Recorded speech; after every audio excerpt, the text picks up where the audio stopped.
Okay, so in this section, I'm going to be talking about how to utilize the events calendars, the staff calendars, and the cafeteria calendars. And this section is especially for our secretaries.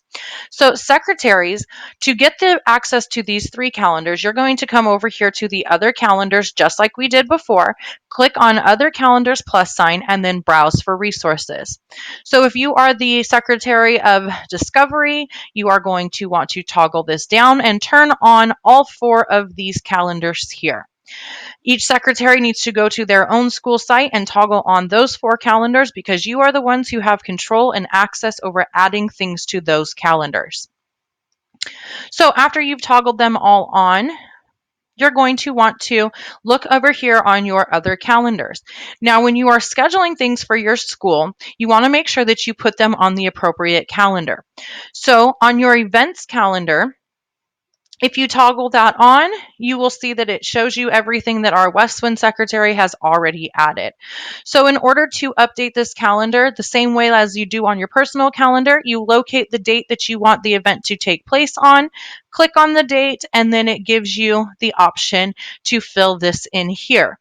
Now, what I want to point out to you is right here on this calendar, you want to make sure that you toggle this to the events calendar for your school. Now, again, I don't have access to add to the events calendar for your school because I'm not the secretary of Westwind, but here you want to toggle this down to make sure that this is actually going onto the events calendar for your school.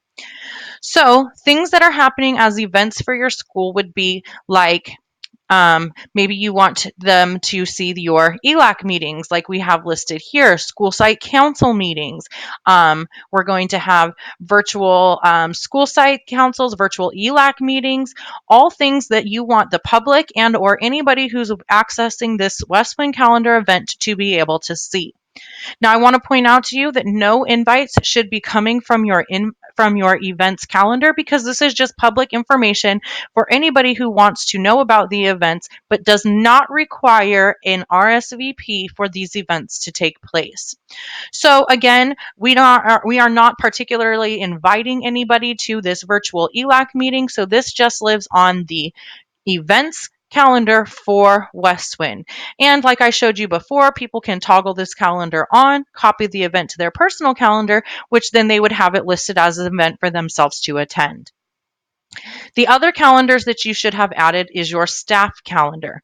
Now, on your staff calendar, when you are scheduling things that you is for when you're scheduling things that you need or want your staff to attend to. So, for example, if they have on Tuesdays, we usually have minimum days where they have a staff meeting. So, a staff meeting would not live on the events calendar because that is not necessarily public information for all. A staff meeting is for staff only, so it should live on your staff calendar.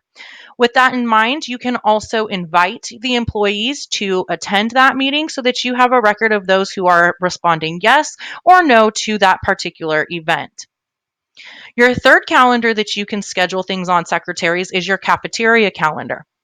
Now, you want to schedule things on your cafeteria calendar that are going to be happening in your cafeteria. So maybe you're going to have an outside entity coming in, and you want to make sure that everybody is aware that the cafeteria will be being used on that day during a certain time. So you would schedule that event on the cafeteria calendar. Again, no invites will be going out from your cafeteria calendar. Your invites should only be coming out from your staff calendar.